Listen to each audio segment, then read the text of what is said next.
Okay. I'd like to call our commissioner briefing meeting to order. And our first item to review is, does anyone have any questions or any discussion items before our 5 p.m. meeting this evening? All right, then we will move into our staff updates. And Dane Peterson is here with a residential waste collection update. Hey, Dane. Chairwoman, members of the board, good afternoon. Hope everybody's doing well. Can y'all hear me okay? Good, okay. Charles, can you hear us online? Work on that. So here to provide this board an update on residential waste and recycling collections for unincorporated areas of Buncombe County. As you are well aware, February 1st was the beginning of Buncombe County's contract with FCC, and this was a major transition process to this date for sure. When you think about staffing, fleet, facilities, carts, there's been a lot of major work going on. I'd like to thank FCC for the efforts that they've been putting in. And now it's time for service and time to perform. So that's where we're at. We want to provide an update to the board on some of those pieces. And Charles, I'll check with you again. Can you hear us?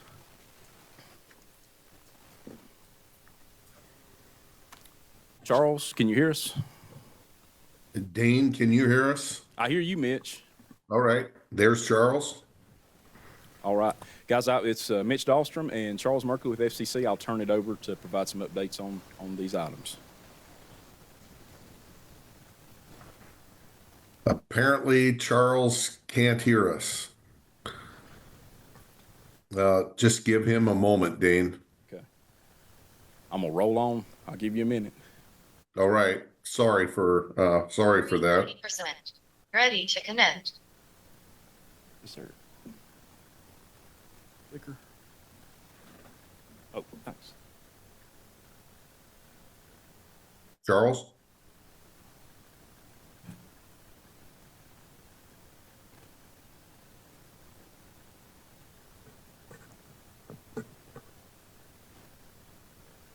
Charles, we got a lot to do. You there?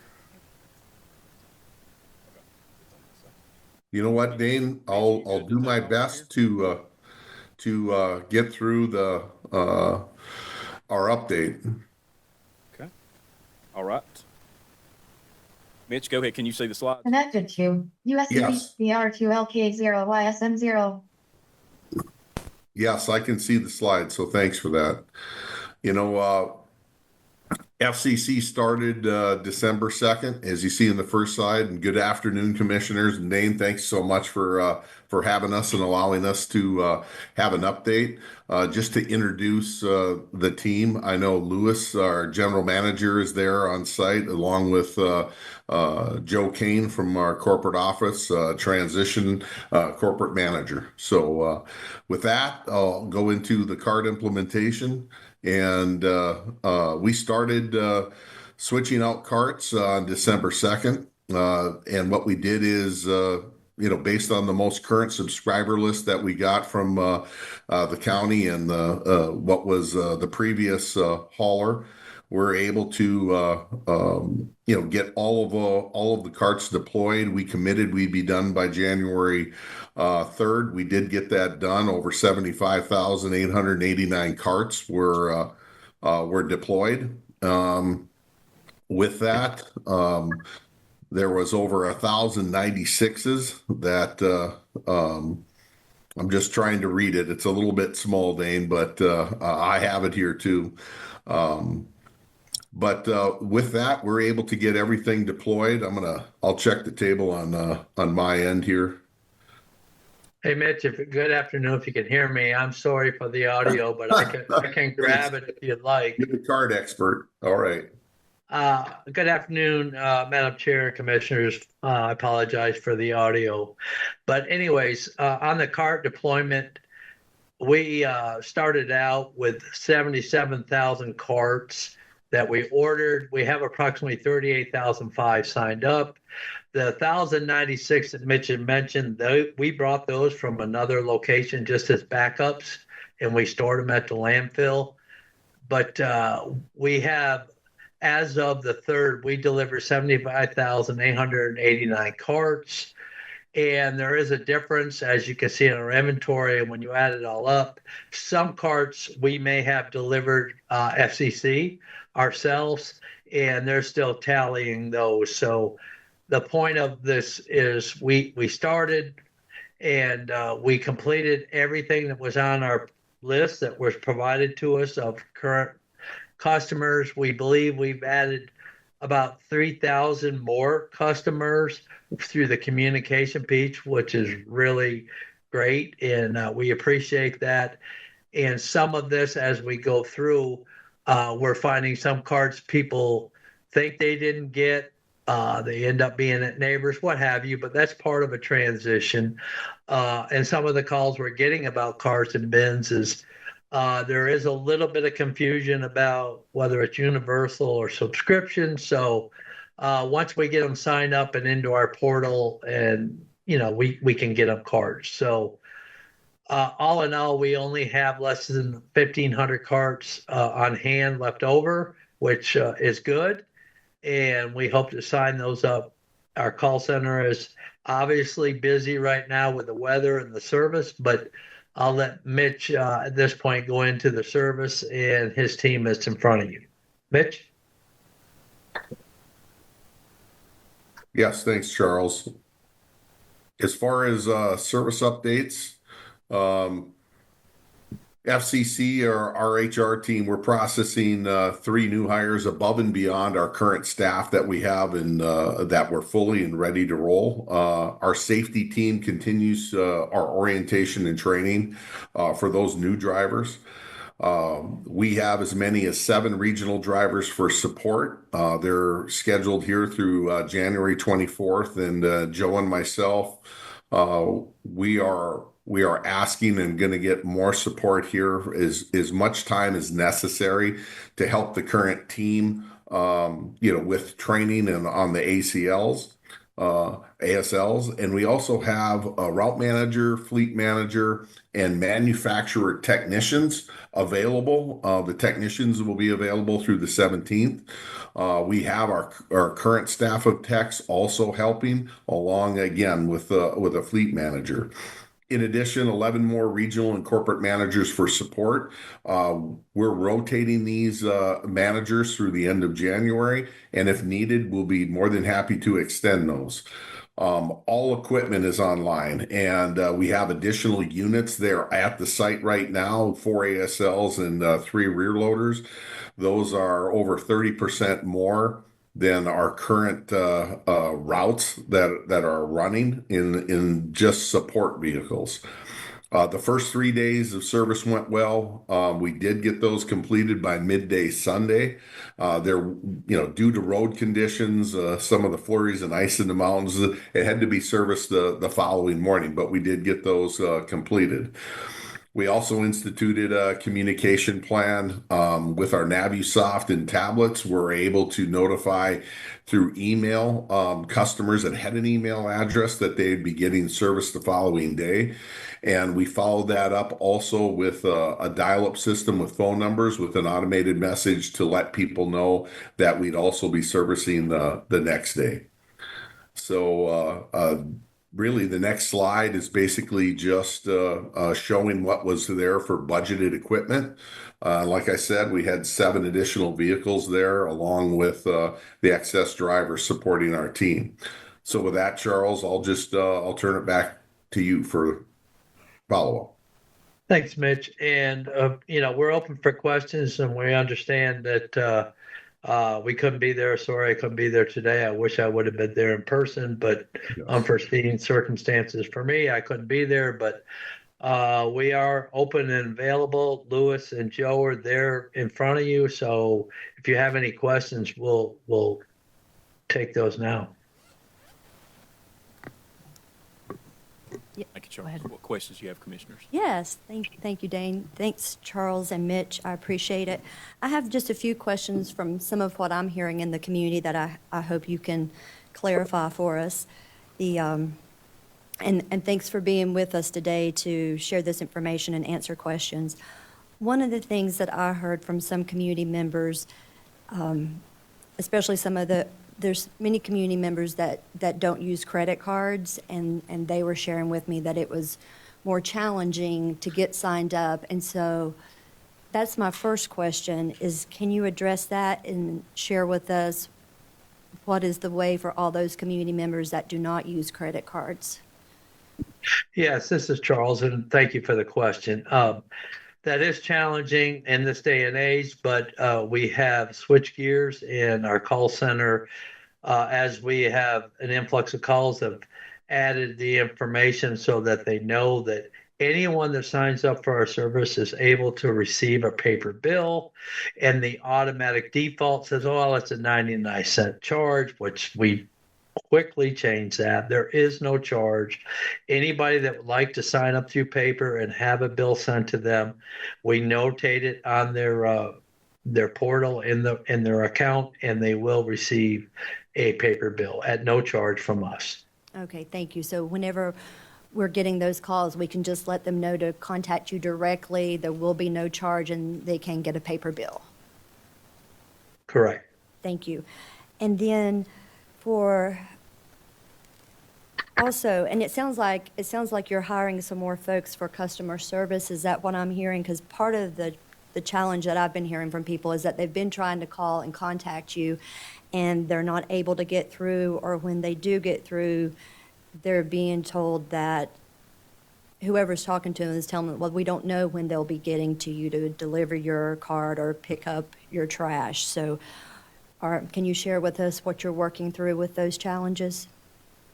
Sure, absolutely. And as the calls are coming in, we're increasing our staff. Dana and I have talked, and Mitch, numerous times. We've increased our staff now as of Monday to 30 operators, and they roll to another bank after that.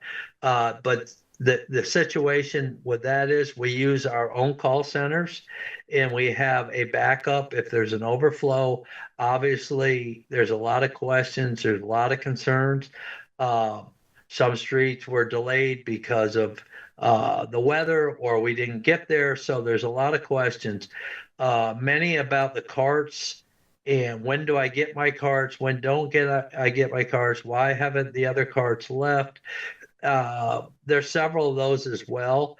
And we have to spend time to make sure when we get those customer calls that they're even that they're registered with our company. Many calls are coming in that, oh, I didn't realize I have to. So we do that then. But yes, we have acknowledged that, and we do have a callback system where Lewis and Joe's team are working there talking with the call centers at the end of the day to make sure that there's no loose ends. And that's ongoing. Okay, thank you for that clarification. And I already started getting some emails with people who think that you're putting the recycling in with the trash. And so can you address that, please? I would gladly address that. No, we're not, and we're not aware of. We have separate vehicles to do that. I can't speak for what happened prior to us, but our people, we have separate routes, separate trucks for recycle and for garbage. We take all of our recycling to Kirby, the local processor in Woodfin, and we welcome anyone to go and look. That's where we're taking it. And to my knowledge, FCC hasn't heard of any mixing or any Mitch and I, Lewis, Josie, all of the emails, social media posts, and to my knowledge, not FCC's been accused of mixing. Okay, thank you. I'll forward the email that I received to Dane so he can follow up with that constituent. And so thank you very much for all those answers. And then Dane, this may be for you. So whenever folks are trying to call and aren't able to get through just because of how many calls are coming in, what is there, I know at one time there was a number for us that you were asking people to call around either debris removal or with the waste services. Is that still the case? Yeah, so a couple different ways. People are getting to us numerous ways. There is the issue tracker that's been launched, and I think the preface behind that was if folks were having challenges reaching Waste Pro or FCC, there's a link that folks can go to and put their request, their concern, what it is they're trying to get questions answered on. So we're seeing those. Communications team, Lily and Johanna, are batching those out and sending them. We're looking at them, and then we're also sending them to FCC for them to enter them into the Track Easy system. One thing that we have visibility with this contract that we hadn't before was we always gauged our numbers off of people that reached directly out to us. And that was the information that we had with the previous hauler, where with this new company, we actually have access to all the calls that are coming to them that are getting registered. So we can see realistically what the call volumes look like through the Track Easy system that they provided us access to. So I think that's helpful. So we've got the issue tracker. Folks are calling Buncombe County Solid Waste. We've actually set up an independent call center to help support our staff as well with that. So we look at those every day for those complaints or concerns that have come through. There's also Let's Talk, talk to a commissioner. So we're getting a plethora of ways that folks are reaching out to us, and we're encouraging that. We want to make sure that the most expedited way is for folks to communicate directly with FCC to address the concerns. But if that's not happening, we need to hear about it so we can help address it as well. Okay. Do you have the address for the tracker that you can repeat? Lillian, can you help me with that, the issue tracker? I know we've got, there's a couple different categories. We've got debris management items that are coming through that, and Waste Pro, the previous provider. But I'm sorry, I'm trying to remember the issue tracker. The URL for it. That's going to be at buncombecounty.org, and it can also be accessed through buncombecounty.org/solid waste. And so we'll make sure that we bring that back to the top of our news articles right now so that folks who are watching can easily see that right where it is and get to that issue tracker. Great. Thanks, Lillian. Thank you, Lily. Thank you. Dane, it's my understanding that subscriptions have increased. Can you share a little bit more about what those numbers are looking like over our previous contract? Yes, ma'am. So when Waste Pro was finishing up their contract, the number was around 34,500 and change, something along those lines. And let's see, let me back up. I want to say the number for Charles was at 38,500. Yeah, we're currently around 38,500, and again, that changes every day, and we have to match the new call-ins to the old previous list so we can purge any duplications. Yeah, thank So you. it's- And thank you for the question, Commissioner, because that's encouraging for us to see. We really want to see folks utilizing this service. Trucks are already in your area, and it's an efficient way to get your trash and your recycle picked up. It's an environmentally friendly way because you're not taking multiple passes to get to transfer station or landfill. We're here for you too, transfer station, landfill. We've got great teams there as well, but it's encouraging to see those numbers elevating. Great. Thank you. We appreciate it. And FCC folks, we look forward to working with you throughout the contract. Thanks so much for joining us today. Thank you. Thanks. Well, thank you. You're welcome. Thank you. Okay.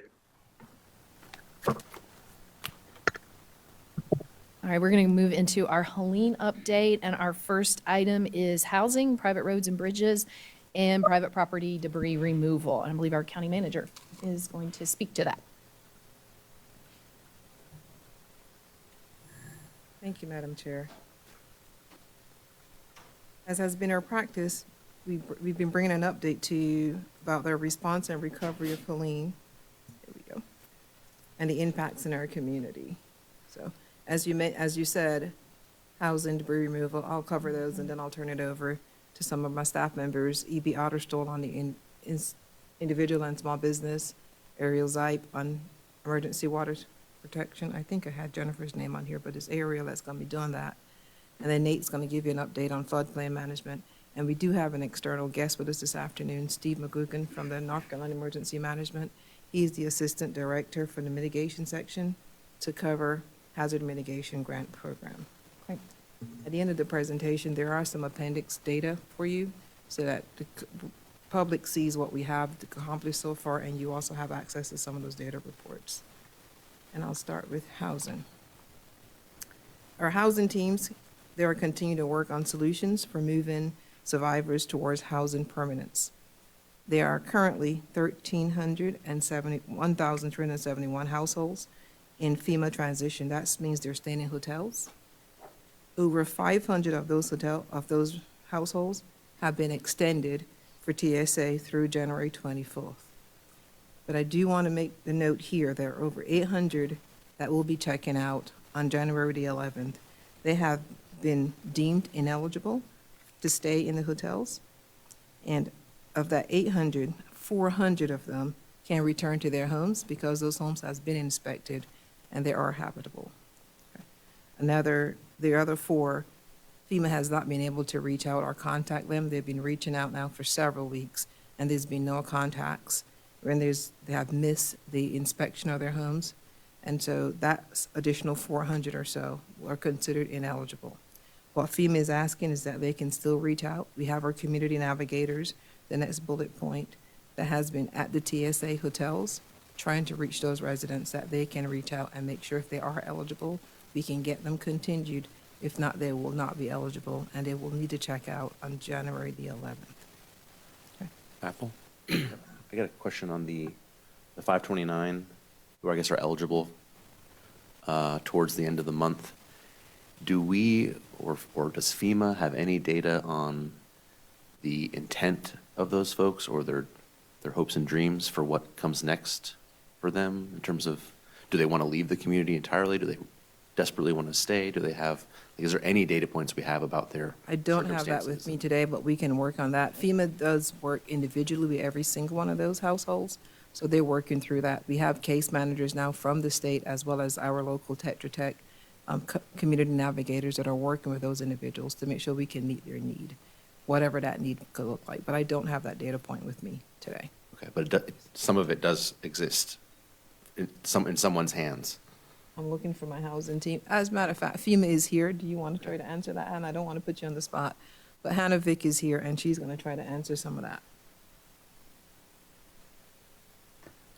Hey, good afternoon. I'm Hannah Vick with the Federal Emergency Management Agency.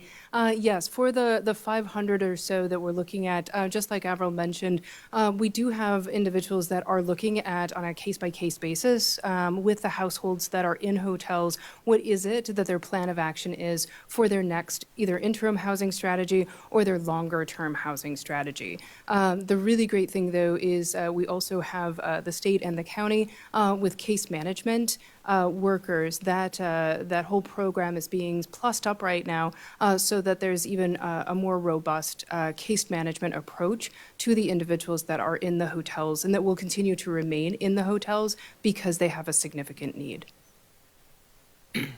And am I understanding it correctly that since they are eligible, that's really a kind of a binary thing related to their previous housing situation, and so FEMA or some sort of collection of agencies is working on a long-term housing solution for all of those 529?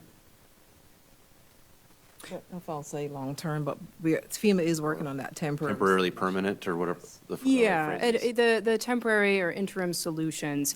I think the key thing that we continue to be focused on is how unique each of the households are, and making sure that the solutions that are identified for the household match what it is that they need, not just with employment opportunities, but also like with daycare and schools and their community and social network. So thinking through those kinds of things is really important, but it can mean that the matching of interim solutions with a household is not necessarily straightforward or quick. Thank you.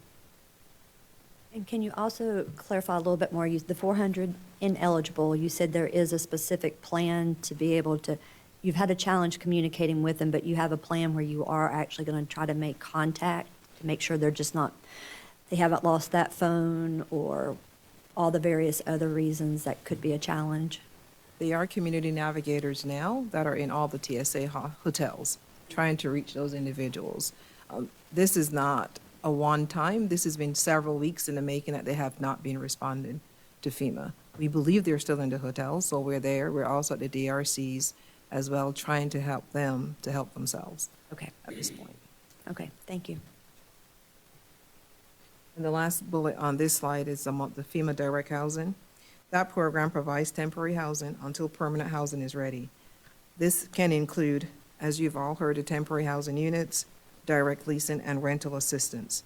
At this time, there's 128 households that are approved for direct housing. Of those 125, 26 households are currently licensed in. There's 21 of them are currently in private sites or commercial sites, and 5 are in direct leasing. And direct leasing simply means that there's a lease with an apartment complex or a short-term rental or something like that. The 21 on private sites means that they're on people's land, or the commercial sites, the commercial pads would be a mobile home park that had vacant pads that you could put a unit on that pad. So right now, there are 26 of those. It is 128 that are eligible, and there's another 45 units that are currently in progress. And what's the timeline on that? I know that 16, our staff went out. Bob Haynes, our director, he's the one that's doing he's taken that load to get them inspected. He did 16 of those 45 inspections were done today. He's working on those today. And then they'll need to get lights turned on, a drop a meter from Duke. So 16 I know is already in the making, and hopefully by the end of the week, by next week, we will have an answer on those 16. And the rest we'll be working towards by the end of the month, I'm saying. I'm looking at Hannah again on the other 40. Of that 40 that we just mentioned, that 45 by the end of next week, they should be online. It's also my understanding, though, that getting through that part with Bob and county staff is not necessarily the holdup. It's often the contractor piece that takes that into a longer time frame. Is that correct? Because you are set in a mobile home, you need to set up water, you need to get the sewer hooked up, you need to get the power hooked up, so it does take a little bit of time to get that hooked up, yes, ma'am. Thank you. But FEMA does believe they have enough slots, whether it's been a commercial temporary using site or direct lease in an apartment complex, to house all 128 households that are currently eligible. Great. Thank you. And then, so what's the timeline on the rest of those then to get us to the 128? 'Cause you addressed the 45. Right. And as Hannah mentioned, it is not a straight path. They are looking for places. If you have a large family, you need a larger unit. So it's not a straight path. So I don't have an answer of how quickly that 128 would be moving from the hotels into a unit. But please know that that 128 would remain in TSA until that happens. Okay. And is there anything specific that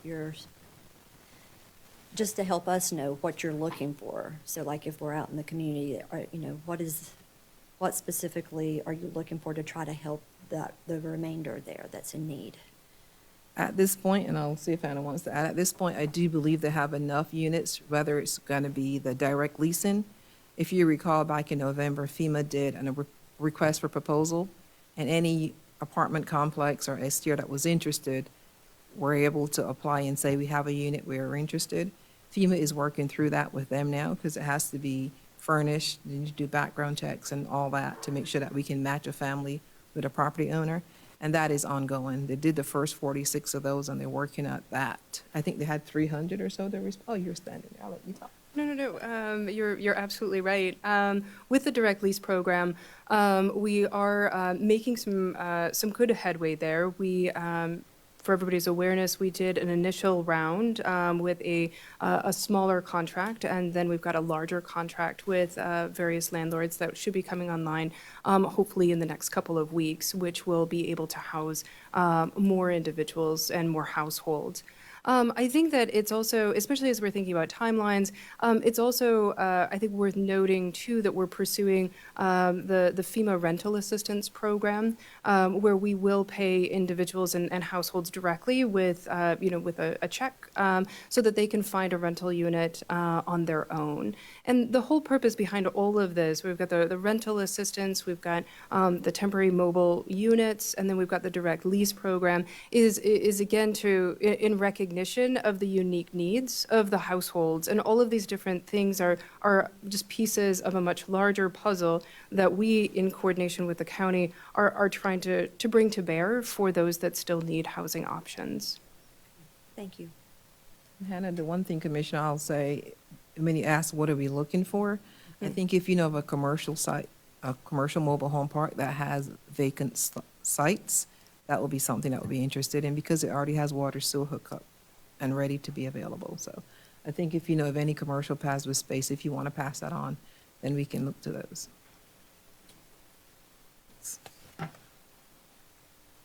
The next topic is private roads and bridges. At this time, there are over 300 private bridges that has been reported to be damaged. Our fire marshal has assessed over 330 unique bridges regarding access for emergency vehicles, and they have reported over 80% are noted as damaged or destroyed. This list continues to grow as new locations are self-reported every week. I do want to highlight an executive order that came from the governor's office last week, and that is Executive Order Number 2, where the governor established assistant funds for the Director of the Division of Emergency Management to administer state assistance for the repair of private roads and bridges, as well as to enter a memorandum of understanding with the Office of State Budget and Disaster Recovery to secure assistance from administering state assistance for the repair of private roads. So what that means for us is if he can move that forward and we can really see that moving forward, we can see some assistance with vendors, more vendors available to fix the roads, and funding to start helping to fix the roads and bridges. So we're pretty excited that the governor also said he would waive the procurement regulations in order to expedite looking for vendors to start fixing private roads and bridges. Our part was to make sure we can assess them, see what's damaged, get our list ready, so that when the state is ready or anyone else is ready to start helping us to repair them, we'll be ready to get into that pipeline. So the fire marshals did a really good job, an amazing job to get all 300 assessed. So we have our list and we've been able to refine that list. One I'll note here is self-reporting. That's important for us. If there are people out there still, if you can go ahead and do the self-reporting and you can encourage that, that will be helpful for us as well. So that would help us to identify any more roads and bridges that are out there that we don't know about, because we've driven the county, but there could be some that we haven't seen. So if there's more, go ahead and let us know those.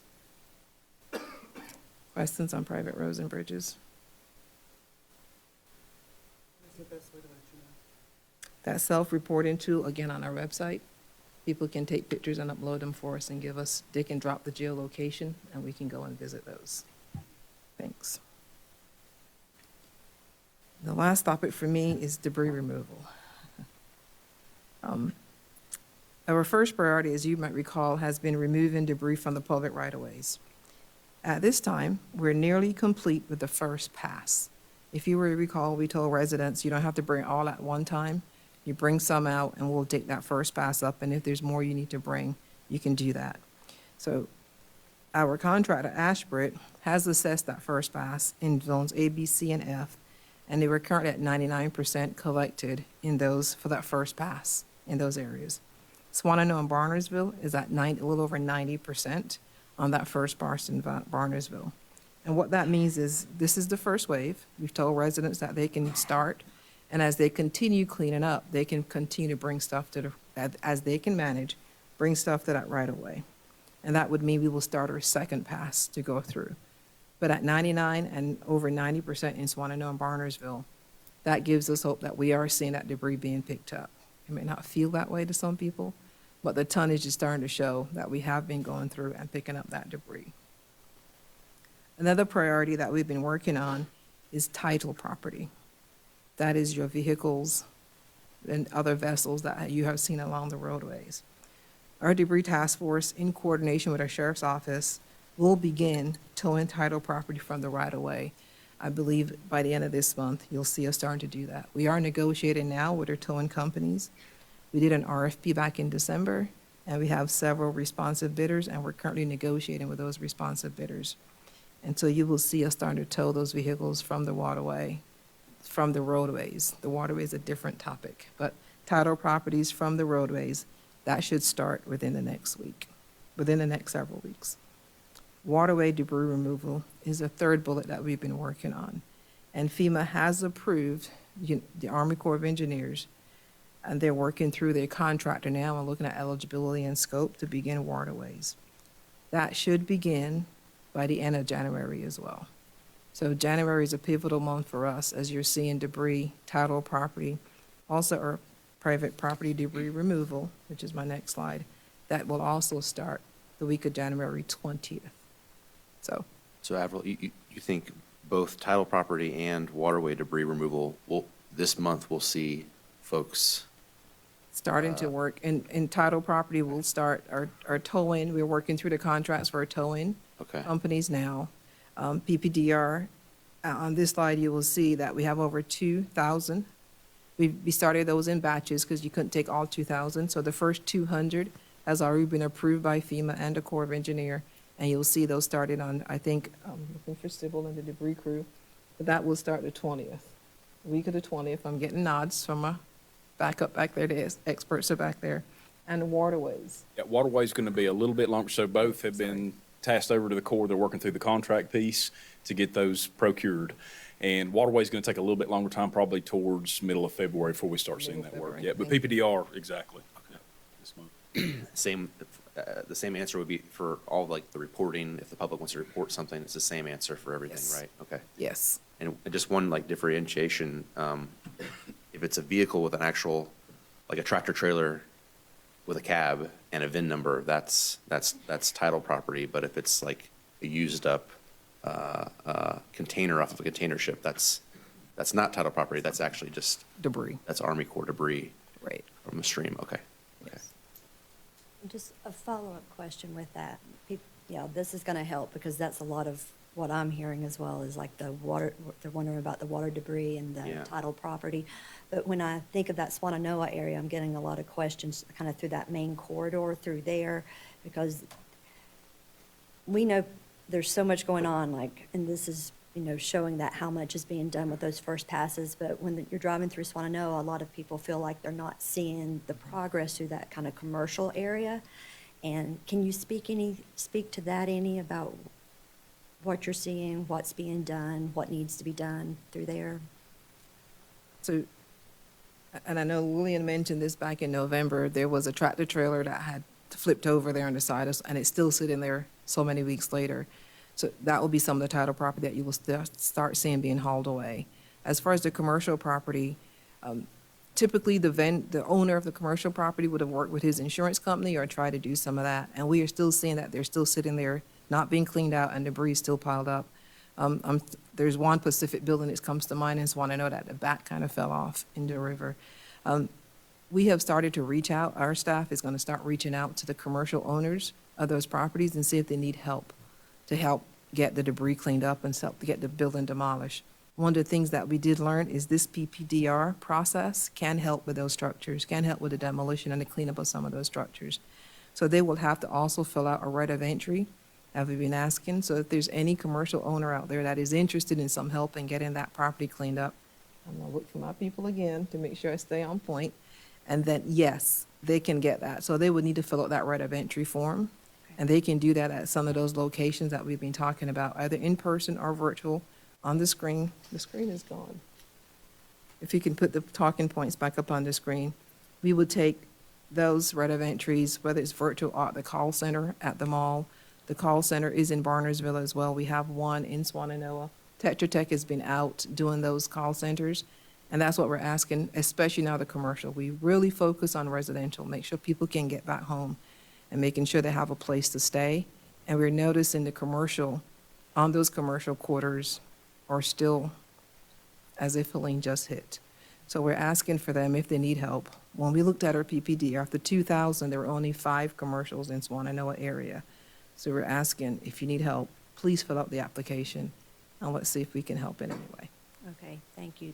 So just for us, when we're talking to people, so if there's, because I think a lot of the commercial, they think of it, right, that they were supposed to do something, but at this point, we're actually trying to reach out to them and encourage them. So it's the PPDR, the private property entry form that we. And they need can them- actually call the Buncombe call center at 800-258-250-6100, 828-250-6100, or they can go to buncombeready.org, and then they can go there to see where the applications is. They can do it online, they can do it in virtual as well. Okay, But the great. easiest thing to do will be call in to 250-6100, the one Buncombe call center. And really, so we need them to do that, and then the private property, like on our website, that private property damage assessment. So those 2 forms, but Yes, ma'am. basically, we just need to get them to that call center. And then the staff there can direct them. We've redeployed county staff to be at that call center, Okay. so they're aware of how to answer that. Okay, thank you for that update, because I think that can really help. That's a lot of what I've been hearing is kind of just, because we know there's a lot of work being done, but because that's such a visible area in that main commercial corridor, I think that's part of where if we can see some progress, that can really help folks there as well. Thank you. Any other questions for me before I turn it over to Evie? Avril, am I right, going back to the public right-of-way debris, the zonal first pass situation, is that both vegetative and non-vegetative right-of-way debris pickup? Yes, they have started picking up that mud and that soil as well, so yes. But also just like metal? Commercial, the C&D, the construction and Yeah, demolition. that too. That's included in those? That's that included data? in that Okay. first pass number, whatever was on that curb at that first pass. My only other question, Amanda, for Avril, would be around FEMA PA, public assistance stuff, which I know is not in your slide deck, but I don't know if there's, when the right moment is to ask about that, but. Ask. And it's not a complicated question, it's more of a, how is that going? How is the public assistance, the various categories within public assistance reimbursement, like fixing broken parks of ours? Kind of, where are we with that, sort of? We don't have any money yet. We have applied for PA, and we did our first sourcing, and is Rachel in the room? So she's the best person that can answer some of that question. We did do a scoping meeting with FEMA to look at the volume of what needs to be repaired, and we have until February or March to act. So the FEMA Public Assistance Program you mentioned has a number of categories. The first two categories, A and B, are around that emergency response. So category A with debris and category B with a lot of the activities that we have been undertaking so far in the response. We have projects defined, and we are working with our FEMA point of contact to get those into the FEMA portal. The way that happens is through a tool called the damage inventory, and so we're putting that together. We had 90 days from our recovery scoping meeting to get that in, so we're working closely with support from our contractors from Tetra Tech, as well as FEMA on that. The additional categories are related to permanent work, and we are, as part of that same damage inventory process, making a list of projects that we'd like to submit for across the remaining of the categories that go through G, including parks, which is one of the categories. So it is underway and going well. Okay, so generally speaking, we do an inventory of kind of The what's damage. transpired, and then we have to submit those projects to them for pre-approval of the, okay. FEMA is essentially a reimbursement program. So an example of a project in the emergency response category might be the water that we made available within the detention center, or the costs to have inmates located to other detention centers during the time of the exigent response. So we've incurred those expenses already. We create it as a project and we submit for reimbursement. Some of the permanent work works a little bit differently because we will need inspections to be to be done, and the sort of the project design, FEMA is at the table at that stage so that we can carry out the work in a way that we know will be best situated for reimbursement, including hazard mitigation components, which are not just building back a property or structure to the way that it was, but building with additional resiliency measures. The Commissioner, once, we shared with you a while back what that preliminary inventory looked like. Yeah. We can refresh that as we get closer to what it, before we submit anything, we'll get you all the damages that we've seen across our county. That'd be good. Yeah, but we're still working on that part. I'll stop talking.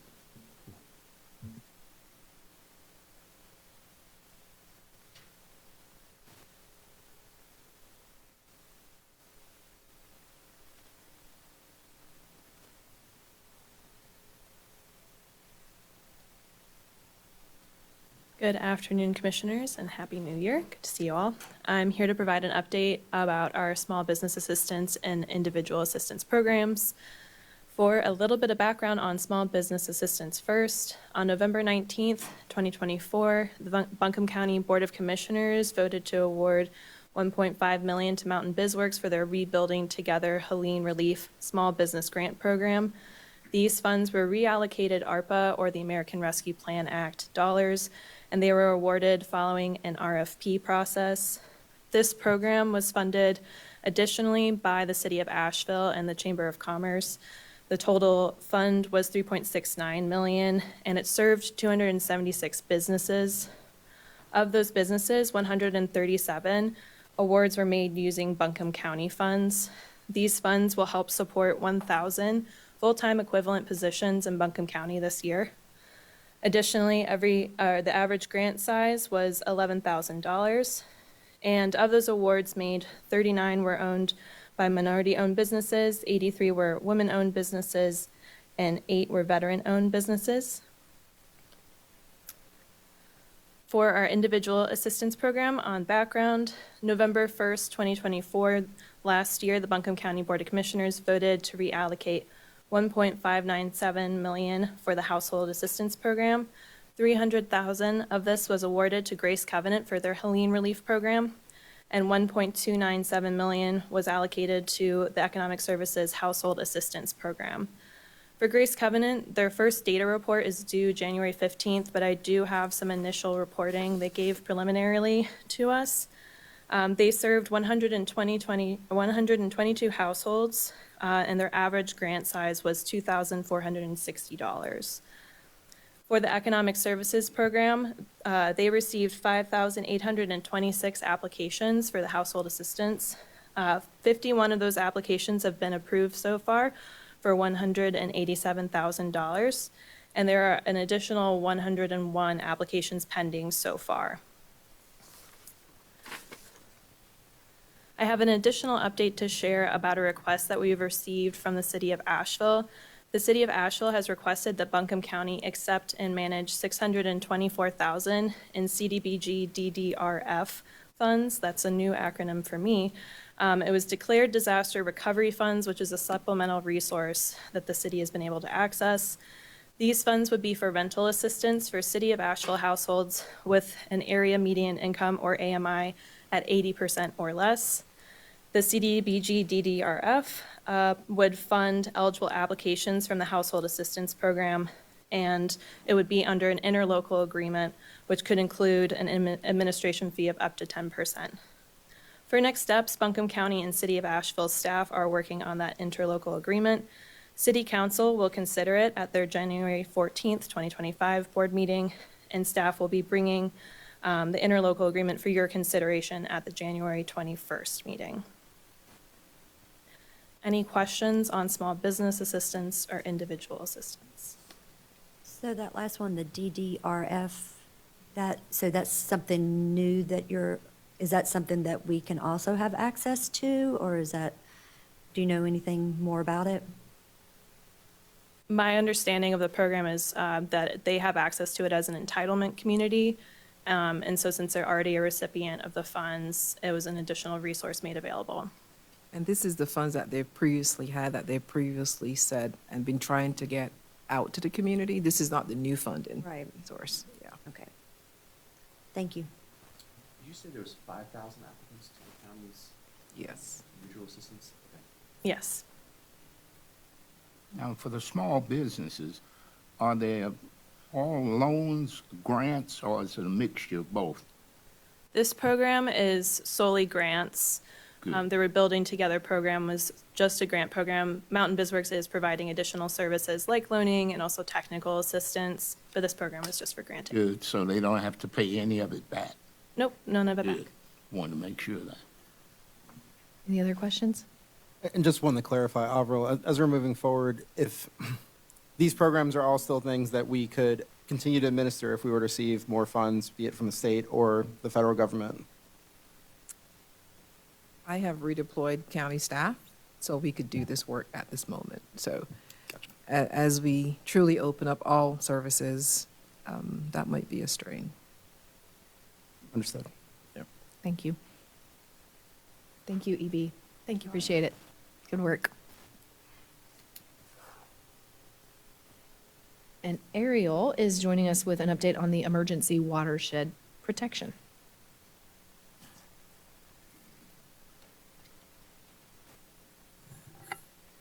All right, good afternoon. Let's see. All right, I am going to speak a bit about the Emergency Watershed Protection Program. So this is a program that I'll refer to as EWP. I'm sure you've heard a little bit about it already, but essentially it offers technical and financial assistance to local communities to relieve imminent threat to life and property caused by floods and natural disasters. So EWP really is used to address damage and severe erosion that is causing a threat to an existing structure, road, bridge, culvert, or other infrastructure. So it's important to note that that infrastructure has to either have been repaired or still intact for a property to be eligible for EWP. So a destroyed property cannot be eligible for this program. And the property must be imminently threatened by eroding stream banks, debris or landslides, that sort of thing to be considered. So on the slide, you can see an example of some projects that may be approved or may not be approved. So a stream bank that's severely eroded, threatening a road, which would ultimately cause threat to emergency access for a number of houses, that would be seen as an eligible site for EWP. But the ineligible site you see on the slide is just a stream that has eroded banks, and the channel has moved from its original channel, but it's not seen as a threat. It's not threatening infrastructure, so that would be seen as ineligible. So I share this with you so that you understand that EWP is a tool, definitely a tool for recovery, but it's not our only solution to some of these, the issues that we see in our eroding streams. So there will be sites that won't be eligible, so we will still need to move forward searching for other resources for long-term recovery of some sites. Ariel? Yeah. Sorry, can I No, you're pause you right. there? I totally get your examples, but I'm thinking of, in the back of my head, like the Owen Park pool area. Which I don't have the foggiest idea how you fix that, that area post-Helene, but that's a location where the stream is in a completely different location. Those ponds are gone. The flood-prone area is an entirely different place. Would that not be, assuming there is something you could do to make it better or fix it, like, would that not be eligible due to just the level of destruction and change that's occurred? So I think that it's kind of how you frame it. So, park pavilions and structures that are now much closer to the Swananoa River, we would, I guess I should say, we would apply for it. Our plan is to apply for anything we think is even close to eligible and have the federal government deny it or say it's not eligible. So not deny, sorry, not approve. Yeah. So yeah, that's our goal, is that if we think it is close to eligible, we will apply for it. So I think I put that on one of our lists as a potential EWP site because there is park infrastructure that could be threatened by how much that has moved out of the channel. So yeah, that's an example. Makes me feel better. Okay. All right, so just a bit of an overview on our process and the timeline for this program. So as of right now, we've been using the damage self-reporting tool that has been mentioned to collect information on potential sites, as well as the One Buncombe call center. So we've been reviewing all of those sites that have been submitted, and we're in the process of promoting the program by getting press releases out and information out into the community, as well as screening those applications for eligibility. We're reviewing that and trying to get a bit more of a consolidated list of projects that we think would be eligible before we start our site visits at the end of the month. Right now, we have about 360 potential EWP applications. That number could ebb and flow as we, get more submitted. The state has hired a EWP coordinator to help organize crews all across the state to come to Western North Carolina and help us do these site visits. So we hope to see a lot of help for that. And another thing to mention is that typically EWP has a 25% required match, and that has now been waived at the federal level, so it's 100% of those project construction costs covered. Another thing to mention as you see the timeline at the bottom, while emergency is in the name of this program, it is more of a longer-term recovery program because typical timelines on construction are 1 to 3 years to completion. So we're trying to be very clear with the landowners as we go out on site visits and talk to them on the phone to make sure that if there is true danger to themselves or their property that cannot wait for a couple years for construction, to seek more immediate funding. And is there specific more immediate funding that you're referring to that they should seek? So that would be with I would think the hazard mitigation grant program. And yeah, we can kind of navigate that with them. So this is another example, kind of a before and after of a previous experience with EWP. So while Hurricane Helene is a much larger scale that we've ever worked with before, we want to make sure that you know that Buncombe County Soil and Water Conservation District has administered EWP in the past for many years. So most recently we implemented EWP with Tropical Storm Fred. And so this is an example of a site that we addressed in that Tropical Storm Fred. So we applied for about 62 projects with Fred, requesting about 5.3 million, and we only were approved for 44 of those sites, and were awarded around 2.6 million with Fred. So that just kind of gives you an idea of what we've done most recently, and yeah. Hopefully gives you some encouragement in what we can do with this next batch of projects. So yeah, any questions, I'm happy to take them. Thank you for the information. And it's great news that it's completely 100% covered because we know that's very important for those who are needing to do this work. And thinking about the reality that with Fred, that there was 44 of those that you were approved for and doing work on, and compared to the at least 360 applications now compared to the 60-plus applications before. That's a very significant amount of work.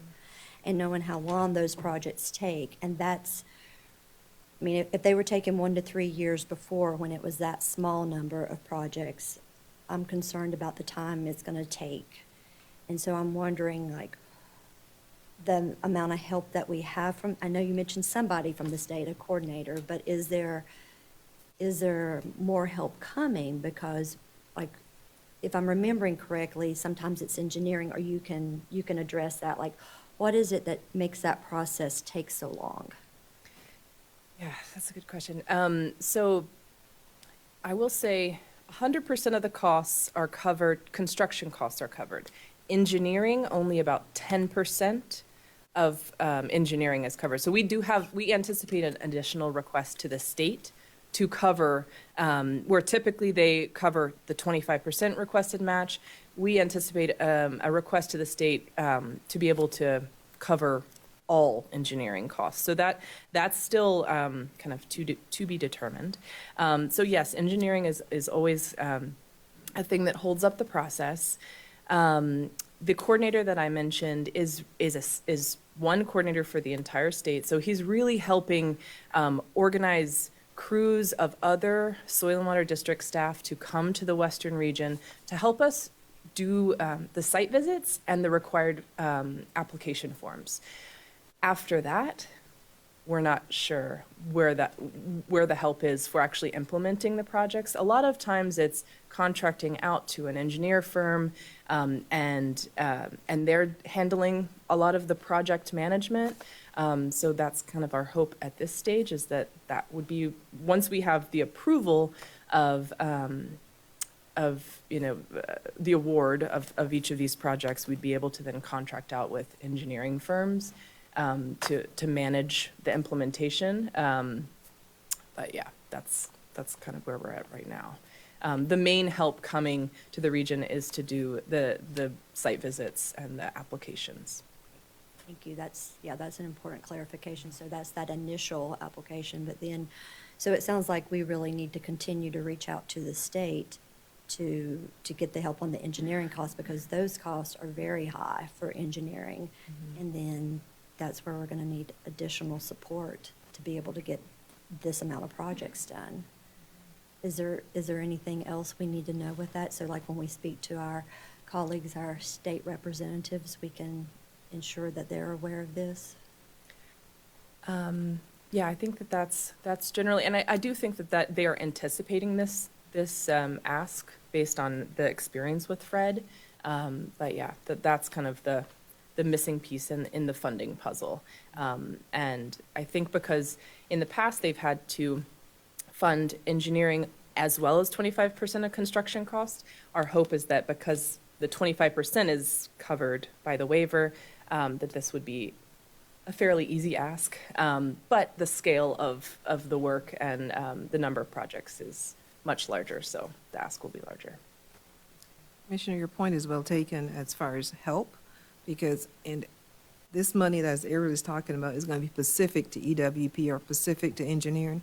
What our ask is and what our ask will be of you as you're speaking to the legislation would be general funds, money that is not tied to just EWP, because it goes back to Martin's question, Commissioner Moore's question a moment ago, as far as if we were to get new money, can the county administer? And my response to you is that we have allocated our staff to do some of this work. We would need some additional augmentation of staff. So if we had money that it was not tied to a specific program, that money can be more open-ended or for more unmet needs, then we could afford to hire the staff, get the engineering help, or the project management help. Because even if we send it out to our engineer, we're still going to need some of that project management help. So my request would be that it be more general fund dollars, or more general purpose dollars, I should say, not general fund, but general purpose dollars that is not tied to a specific program or a specific restriction of funds. That would be my ask. So you're saying to be able to actually hire some more staff to help implement the program? Or more recovery staff that can help to make sure these programs are actually on the ground and working. Yes, ma'am. Because at the end of the day, we still have to do core services. We still have to run, all the other services have to be ongoing, as well as doing this work. So that would be the biggest request we would have. Thank you for the information. Absolutely. Thank you. Thanks, Ariel. We appreciate it. Nate Pennington is joining us with an update on floodplain regulations. Good afternoon, Nate. Good afternoon, Commissioners. Let's see. So I'm going to cover a couple of different topics here. I'm going to do a brief overview. As you all are aware, floodplain management is very technical. It's very nuanced. I'm going to try to condense this and then leave as much time possible for questions. All right, so Buncombe County has been a member in the National Flood Insurance Program since 1980. So we've been a member for a very long time. We are one of the few states that is called a cooperating technical partner. And that's only a very small handful of states. I believe Texas, Oklahoma, North Carolina, there may be one other. What that means is we get a lot of direct help with the state. If I ever have a question about floodplain management, or the small group of floodplain managers that's in my department, we can go directly to the state. We can pick up the phone, we can call Terry Fox, he's our Western North Carolina representative, or I can call directly Steve Garrett, who's the state NFIP coordinator. Since 2000, we have been in this arrangement.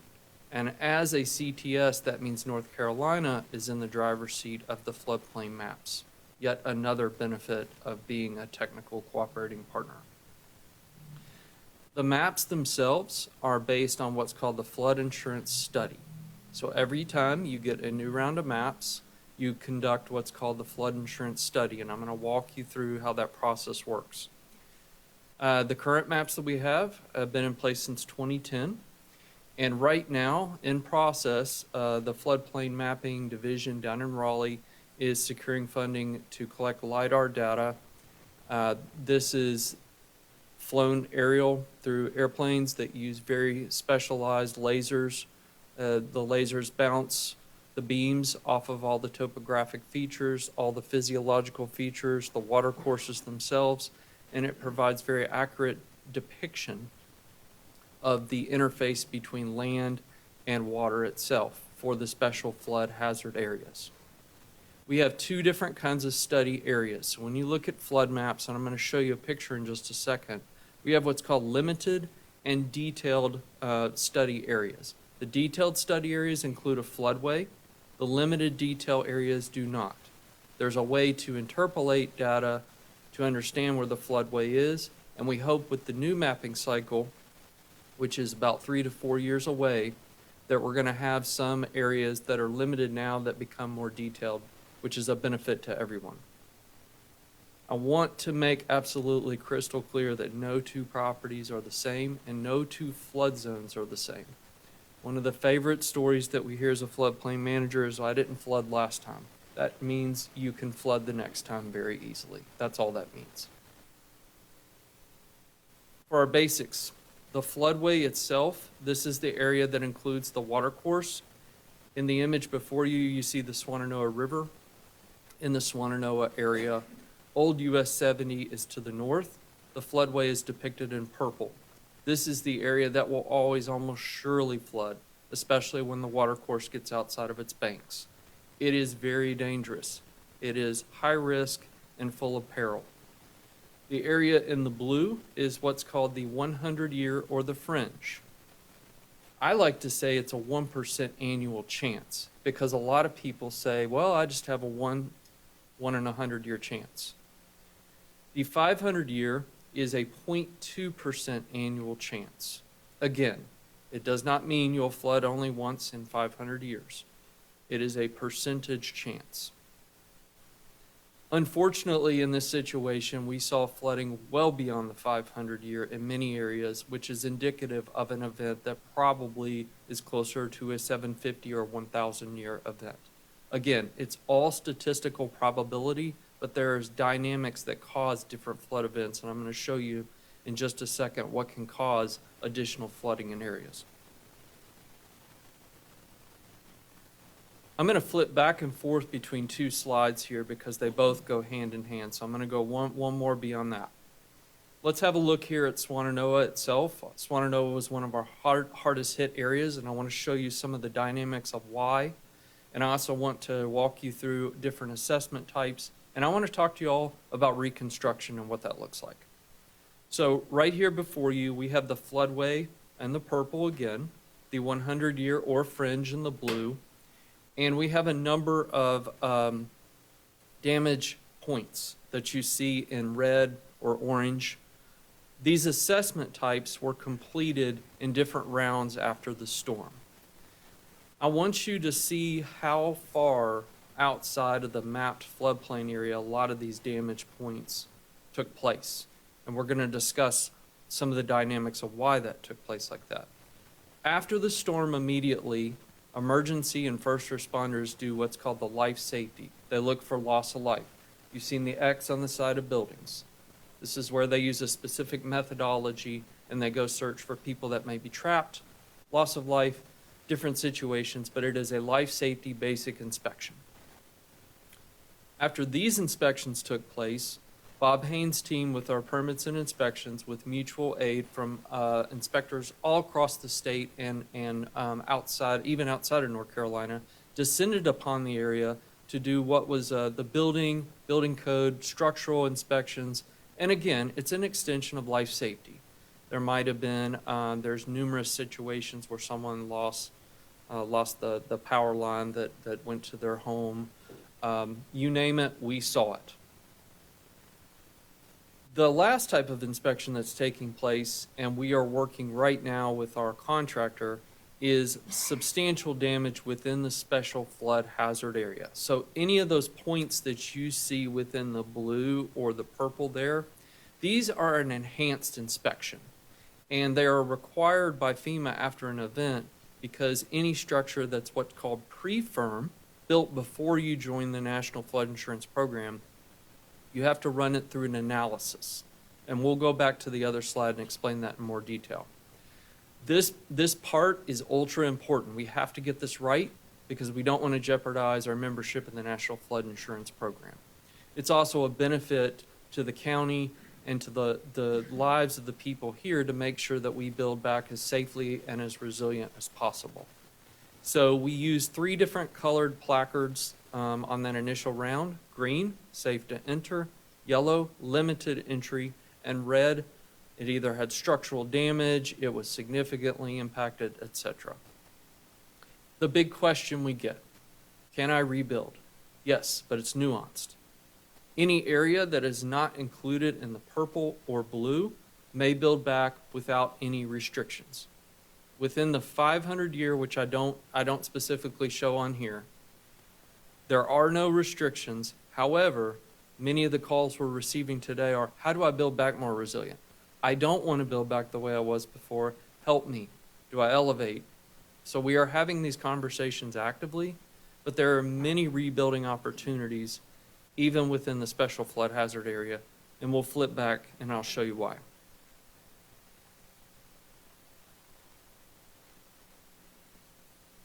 How do okay, thank you. Tricky arrow. Okay, let's run through a couple of scenarios. Scenario 1 is a pre-firm structure. As you all know, as we're aware, much of our housing stock is older. And specifically within the Swannanoa area, it's older as well. So 1940 construction might have been slab on grade. The BFE that you see there is what's called base flood elevation. So these structures within the special flood hazard area and even outside within the vicinity almost certainly flooded. The structure that's shown in scenario 2, say it was built in 2020, it was built to modern standards, and our modern standard is actually a higher standard. We require 2-foot freeboard. What 2-foot freeboard means is we require you to build 2 feet above that base flood elevation line. And that's good, because what we saw was a lot less damage on these structures that are built to modern standards. Yes, they may have taken some water. Yes, they may have had to remove flooring and drywall, things like that. But they can build back, they can go back in, and they can, a lot of them maintain their structural integrity. They didn't float off their foundation because they included things like flood vents. It equalized the hydrostatic pressures. We saved a lot of further damage by having these structures that were built to modern standards. Back to scenario 1. This is where, when we do these enhanced assessments, we have to run any repairs through a series of questions. We look at the market value of the structure. If you can do repairs less than 50% of the market value, we may issue you a permit. Now, here's the cautionary tale. This does not minimize or diminish any further risk. So if folks are choosing to do this, they're also saying, I don't want to do this, I want to, and I don't want to get into Steve's boat here, but he'll discuss hazard mitigation. They may be looking at elevating their structure. There are options here available that we never had available during Fred and previous storms, although we did have hazard mitigation here in 2004 after the terrible storms we experienced there. So we do have experience, just like with Ariel's group, with hazard mitigation grant programs, specifically in the acquisition part of that. When it comes to commercial structures, there are additional options available. Commercial structures are a completely different ball of wax. We can do what's called wet flood proofing, dry flood proofing. This is where you might have a flood wall. You may have cementitious board, building materials that are resistant. If you think about a lot of the breweries and buildings that are block, they've mucked it out, they've pressure washed. I just want to draw that comparison so you all understand. The city of Asheville had a lot more commercial damage. We had a lot more residential damage. Back to the Swannanoa example, this is an area that did receive a lot of damage on their commercial corridor. The reason the damage was so bad in this area in particular, Whitson Avenue debris dam, Riverwood debris dam, that forced water back. When you have a flood event of this magnitude and scale, it's always going to want to go straight. Right there at Riverwood is a bend in the river, and I can show you in aerial imagery exactly what happened. But that's why it pushed 4 feet of water into that Ace Hardware, got into the Swananoa Ingalls. But there's a lot of potential for reconstruction here, and a lot of the phone calls that we are receiving are, how do I build back more resilient? And that's good news. Higher standards. As I mentioned before, we already have a couple of higher standards built into our flood ordinance. Every time you get new maps, we look at what's called the state's model ordinance. We largely adopted the model ordinance. We went a step further and we adopted the 2-foot freeboard. That's a higher standard. We can do more. In our comprehensive plan that we've recently adopted, in our hazard mitigation plan that we adopted in 21, we identified higher standards. And one of those is the community rating system. And we've talked about other things that we can do, adopt these higher standards, which will result in a reduction in flood insurance rates for the community. So it's a very good thing. I'm also happy to report, as an extra benefit to the community, working with our contractor Tetra Tech, we are going to employ a surveyor. And that surveyor is going to help the community to identify that 2-foot freeboard mark. So you know how to put your HVAC unit to the appropriate height. You know how to get that power pole to your temporary unit that they're working with FEMA on. You know where to build back. So we're trying to find different ways to help the community as best that we can. Hey, can I pause you there for a second? Yes. I feel like I read somewhere, maybe it wasn't this PowerPoint, the quantity of years or the amount of time that we will expect new maps to be made for FEMA floodplain maps. Do you have an estimate on that? 3 to 4 years out from our new mapping cycle. You certainly don't want new maps right after an event like this because you're going to have to redo them all over again. Because you've had significant situations where water courses have changed. This also allows for situations where we can work with Ariel's group on EWP, on our mains and stem rivers to do stream bank restoration, where we've had severe scouring, where we've had 20 feet, 10 feet that has now disappeared, and you now have waterfront property, basically. Is the reason why you are, I guess, less concerned by that amount of time is because we might be able to do stream restoration and other improvements to the Yes. riparian areas? Okay. Yes. Because I guess where my head immediately goes is you have blue line streams on maps that are in different places, like Right. floodplains in a different place, generally agreed upon flood prone areas are in different places. I guess across that many years, how can we in good faith issue permits to people under the auspices of like public health and safety for property that might be, in the 100-year floodplain after the new maps are? Well, you have to think of it this way. A lot of the smaller streams and tributaries, a lot of them are going to self-heal. You've got a lot of sediment banks. You've got a lot of things that are changing the dynamics of the water itself. If I was to take an X-ray of the county and strip away all the soil, you would be amazed at the amount of river rock and the width because of the ancient riverbeds that have changed over the years. Streams and rivers are so dynamic, and they often do change. So I think that the 3 to 4 years is going to be a benefit to our community to offer reconstruction. And yes, some of the maps will change based on the water course itself. There is some risk to that. Unfortunately, that's where we are with that. Okay. And I guess my next question is just around higher standards. What are the kind of the categories of things that counties have the authority to do in terms of changing the standards? Sure, I've got a slide on that. Okay. So Am I getting ahead of you? that's okay. When you look to join, say, the community rating system, which is that is the premier program to join, it's a menu of different things you can choose to do. And based on how many things you choose to do results in the discount flood insurance holders get. So we can go as high as places like Charlotte Mecklenburg, places that have done things like look at not having fill in the fringe or the 100-year.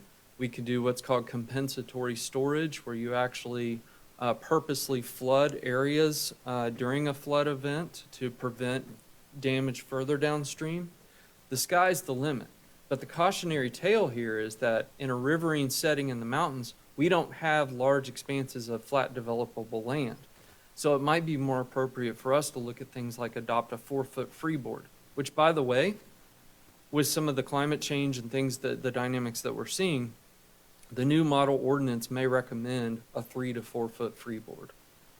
So it's threading the needle with the understanding that we just don't have the amount of land that other communities have, and we need to make sure that we don't impact and exacerbate some of our other issues related to affordable housing, related to, you know, what's available to actually develop. And that's why we're going to have to look at things like infrastructure expansion and accessing areas that previously were not available for us. Is there a model ordinance being drafted presently? I've got, actually, Steve, do you know where we, the way it works in the state of North Carolina is as new maps are prepared, the state has already in progress working on that next model ordinance. So I would say yes to that, because some communities down east are already getting close to or in the process for their next map cycle. Okay. I can probably need to bring some of this more of this detailed information back to you at a later time. When you say the new map cycle, are you saying we might not see a new model ordinance for 4 more years? No, it has to, you should adopt your model ordinance with your new mapping cycle. However, we can do other things before then. We can stagger in additional changes. Okay. And be happy to provide a timeline for you. I just need to coordinate a little further with the NFIP coordinator and our rep for Western North Carolina. I don't know what my colleagues think, but I'm just interested in seeing some of those things and thinking about some of those possibilities and changes. And I am thrilled to hear you say that, actually. Yeah. In the interest of time, Thank you. yes, we can pick this up at another time. If y'all have any other questions, let me know. Thank you so much, Nate. And I do think there is a general consensus and interest of moving forward with Commissioner Sloan's line of questions and what we can do moving forward. Okay, sounds good. Thank you so much. We appreciate it. And again, in the essence of time, we do have a hazard mitigation grant program update. And then Philip Harden will join us with a homeowner grant program update. Hi, Steve. Thank you.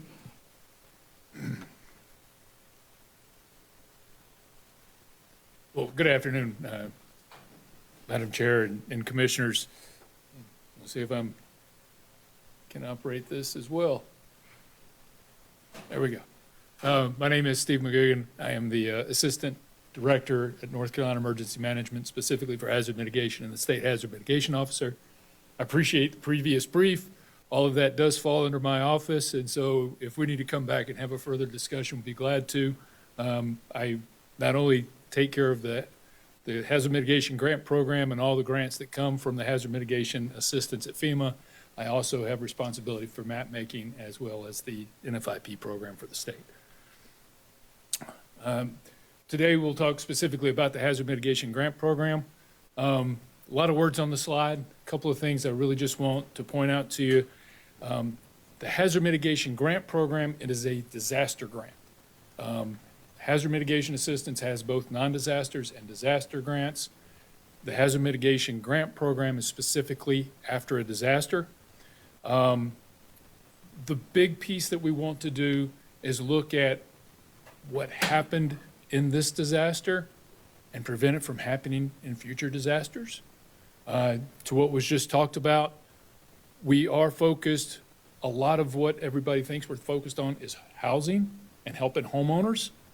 First is whether we need to remove structures that are in the special flood hazard area or specifically the floodway that need to come out to prevent them from being damaged in the future, or for those homeowners that want to stay, being able to elevate those homes. As you look at the specific focus areas here, it is community-wide risk projects. We do those as well. So it's not just housing. We can do community-wide risk projects. And we want to increase future mitigation planning, as was just discussed. We are part of that planning cycle. The Hazard Mitigation Grant Program comes from FEMA to the state. So when what gets very confusing as we go through this is we'll talk applications. There's homeowner applications, and then there's community applications. So, and all the homeowner applications go into a community application to the state. So if I use that interchangeably, please let me know and I'll make sure I clarify that. So the eligible sub-applicants to the state are, of course, state agencies, the counties and local jurisdictions, and then tribal governments. So we do, if Eastern Band of Cherokee Indians wanted to apply, we can take and cover those, as well as private nonprofit organizations. I put a lot of definitions up here about private nonprofits because there are questions about that. Can they apply? They can apply if they meet the conditions, and the real conditions that you see there is they have to provide those services below. Again, we talk about 501c(d) and E organizations, but what really becomes a critical part of that is if they have a facility. They have to provide some service to the community. If they do that, we can work with them directly, but if they don't provide those, they have to go through the local jurisdictions or the counties. Okay, so that's really key why I wanted to bring that up, because there are private nonprofits that would like to be applicants, if you will, but because they don't meet those conditions, they must come back to either the county or the local jurisdiction, town, village, whatever it may be, okay? Down the right side of the page, you can see a multitude of list of projects. Again, most folks think of our program as just doing property acquisitions, elevations. We list mitigation reconstruction. Please understand, when we do a reconstruction, that means that the home is so badly damaged that we can't elevate it, then we will move it over to mitigation reconstruction. You don't just come in and say, I want to have my home reconstructed. It doesn't quite work that way. We have to be able to say that it's so badly damaged that it can't be elevated. And then at that point, we would move it into mitigation reconstruction. Again, there's a longer list there. There's a lot. I get emails constantly asking about like safe rooms and whatnot. I will say for the state of North Carolina, safe rooms are much harder. Please remember that for every project that we do, we have to do a benefit cost analysis and be able to prove that the benefits of the project yield a greater than one benefit for the money spent on that project. Safe rooms are not something that North Carolina qualifies for. Very rare. We do community safe rooms because we can house a lot of folks, and so work in a safe room for the community, but individual safe rooms are not something we can normally pass. And the main reason is because those are normally used, of course, you think about it for tornadoes, something like that. We're very limited on tornadoes that we have in North Carolina, thank goodness. And because they are so limited, we cannot get to that BCA. Bullet number 2 is very important, and I will be glad to address those questions as they come up from y'all. I'm sure you will have those. The program is not very fast. And the reason is that's why you don't hear about us when you hear about individual assistance and PA. We're the third avenue that comes in and picks up everything that's kind of left over. And it's because we have to go through full contracting. We have to be able to show that benefit cost analysis. We have to do full development benefits. We have to do full budgets. We have to do full engineering. So whether it's an elevation of the house, it has to be fully engineered. If it's an infrastructure project, it has to be fully engineered. So it takes a little longer for hazard mitigation to roll up. We are changing a lot of that, and FEMA is partnering with us to do that. There was one act that was established last year, 2023. It's called the HELP Act. And basically, the state has taken advantage of that. We're working hand in hand with FEMA. They are basically simultaneously doing their reviews as we're doing the applications with the homeowners, and that will expedite it greatly. The other thing that we have done in this event, that we have not done in the past, and that is our teams coming into the community. Normally, the community develops the applications and gets it to the state, and when it gets it to it, we start doing all that building that I talked about. We have come out and started with Buncombe County back in November and have been working through all the counties here in the west. To include, we're in Mecklenburg today, and we're doing our team on the ground, doing the applications. We will complete most of the work and then get the application back to you. The timeline, as you see there, the 15 months is for the state's application to FEMA. Again, we can put in applications anytime during that 15 months.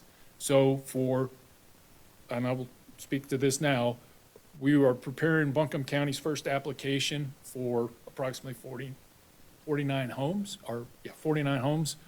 to go in targeting for next week. And so there will be multiple Buncombe applications as we work through the amount of applications we've received from the homeowners. We will continue to put those in. I can put them in for up to 15 months. The state has a quote-unquote deadline of 29 December next year, or this year now, 29 December 2025, to have all our applications in. That is extendable up to 180 days by my request to FEMA, and that is normally granted. We have had those in the past to be granted. And that is very helpful, especially when we talk infrastructures projects, because again, they take longer to develop. Then we have a period of performance. As you can see, the period of performance is 48 months. Again, construction takes a lot longer. If I have 400 houses, so in Hurricane Florence, we had 400 applications for elevations. It takes a long time to get through 400 elevations. Based on contractors, based upon the work to be done, it's about 60 days to 90 days to elevate a home. Move a family out, move a family back in. So you take and combine all that, we get 48 months from FEMA to do this, extendable 3 times up to 36 months. And again, to the last bullet, the bigger the projects, the longer it takes. The first person may see us, 12 months from the day they give in their application, we're on site working. But if I have 50 people in that application, it takes us a while to get through that. So we ask everybody to be patient. We're coming as fast as we can, but there is a construction timeline to it. The other thing that we offer from our perspective is a state-centric program. The state-centric program is a voluntary program. The intent of the program is if you opt in, basically your cost is zero and your overhead management is zero. I pick all that up through my office at the state. We pay for the contractors. We do project management with the contractors. There is no cost to the local community or the sub-applicant, whoever that may be. If you opt out, then you incur those costs. You would have to pay for the contractors. You would have to do the project management. And then once you pay for it, then you would send me the bill and we would reimburse you. As was said earlier, all FEMA programs are reimbursable programs, so that makes an upfront cost for the community. We always suggest you to opt in because that's what we're here to do for you. But again, communities can opt out. We prepare the application. So as I spoke to earlier, the applicants, each homeowner that comes in, fills out the application paperwork. We take all of those and bin those. And the reason we bin those is to take advantage of VCAs, because the more work that we can do, especially within the cost, we can get them to a 1. And I may have some homes that cost more than what is allowable. And I have some homes that are well under, but when I average it out for 50 homes at the total cost of 50 homes, I can get them over 1. And so that's what we do. We do all that math. We set up the houses. We get them as best we can so that they quickly get through FEMA.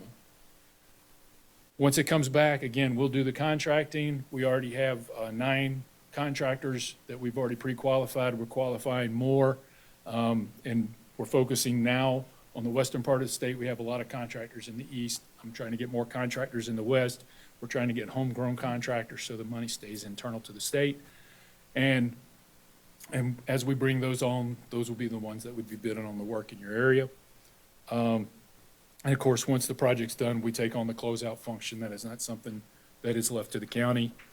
And then at the end, as will be probably a question, if Buncombe County acquires property in all of Buncombe County, you may want to turn it over to the city of Asheville, or you may want to turn it over to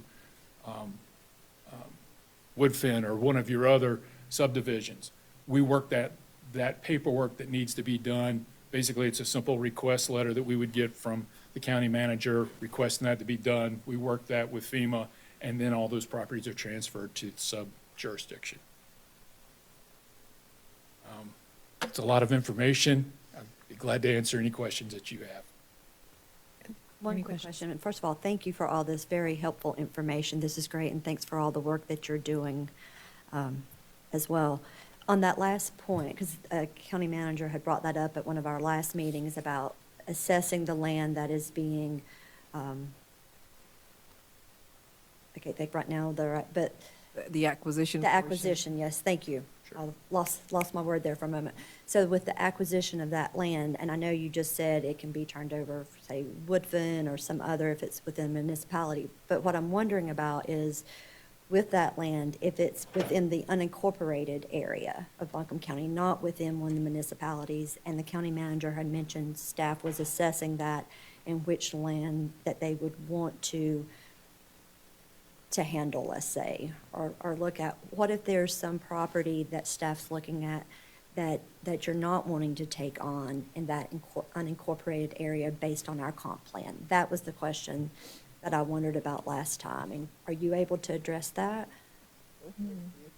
I mean, the program is your program. We're doing the work. When the application is complete, we send it to the county manager. It will come back before the board, I'm sure, to be voted. You can pull something out of the application if you want. That's your prerogative. If you pull it out, we'll adjust the numbers. What I would say, though, is I will ask y'all to be the ones to contact those property owners and tell them that it was your decision to pull them out. If it's in the application, they're eligible, we can get the property acquired, we can make it happen, but it always rests with you as the board to make that final decision, whether you designate the county manager to be the signer or the chairman. One of the two would be the ones that have to sign the actual application that we send to FEMA. Okay.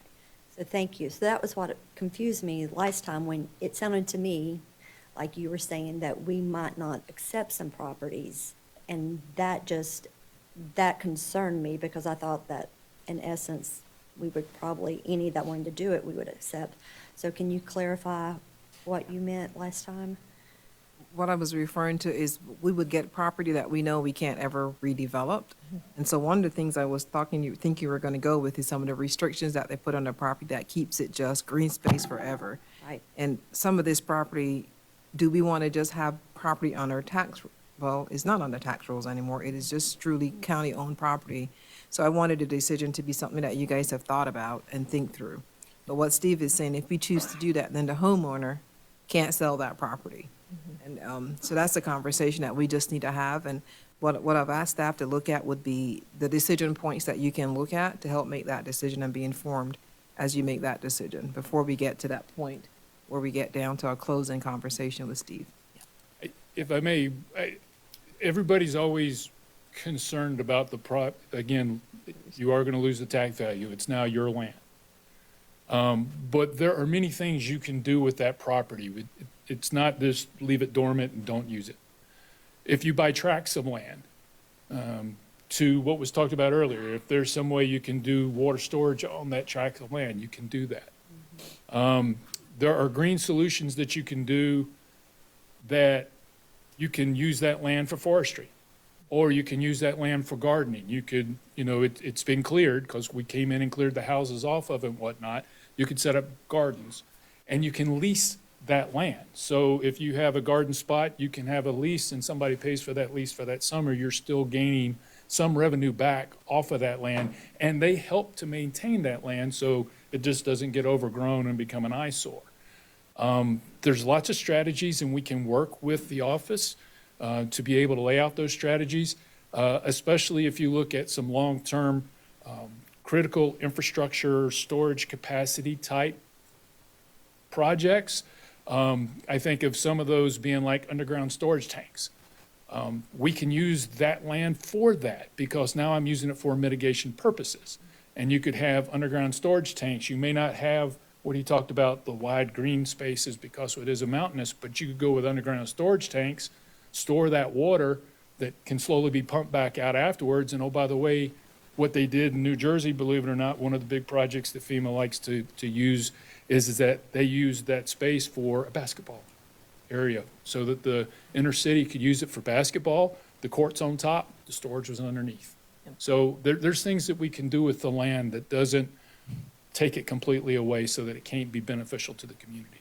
Right. That sounds promising. I think why this came up is there's a property that we had acquired at some previous time, and we were trying to do something. The community wanted us to have a park there, and we're having challenges because of this previous, I guess, the wording in that. So it'll be good for us just to learn more about some of the flexibility so that we can do We what can needs carry it to- offline, but if you can tell me what the challenges are, I can probably get through them for you. Okay. I think there's a lot of exciting work ahead of us in this particular arena that helps us meet the goals of Buncombe County moving forward. So thank you so much for your presentation. I think I can speak for all of us when I say we learned a lot in your short presentation. Thank you so much. And Philip Harden is our last item on the agenda, speaking about our homeowner grant program update. Good evening, Philip.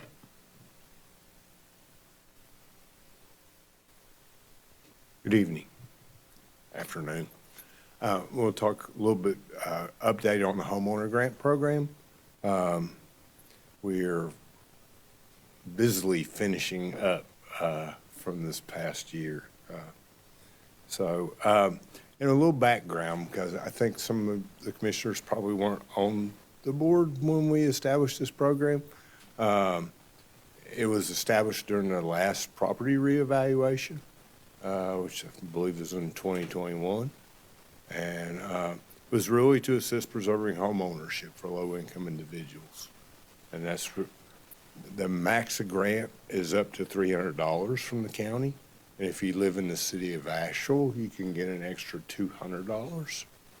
The first 2 years that we ran the program, Woodford also participated. It has to be their primary residence, and they have to have lived there for at least 5 years to be eligible. The income limit is 80% of the AMI, area medium income, which for a family of four is around $75,000.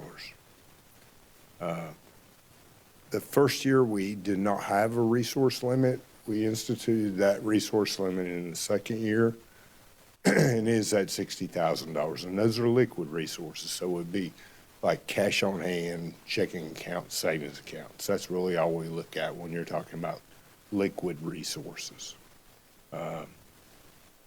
You cannot participate in an existing exemption program for property taxes, and there's 4 existing programs that are sanctioned by the state.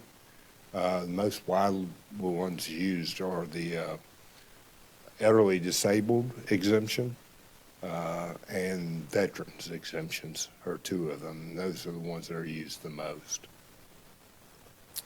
And it can be used, and this is important, it's not a property tax program. It is a homeowner's grant, and it can be used for deferring part of your property taxes, or it can be used to pay a portion of your mortgage or for your homeowner's insurance. We allow the applicant to choose where they want to use the funding.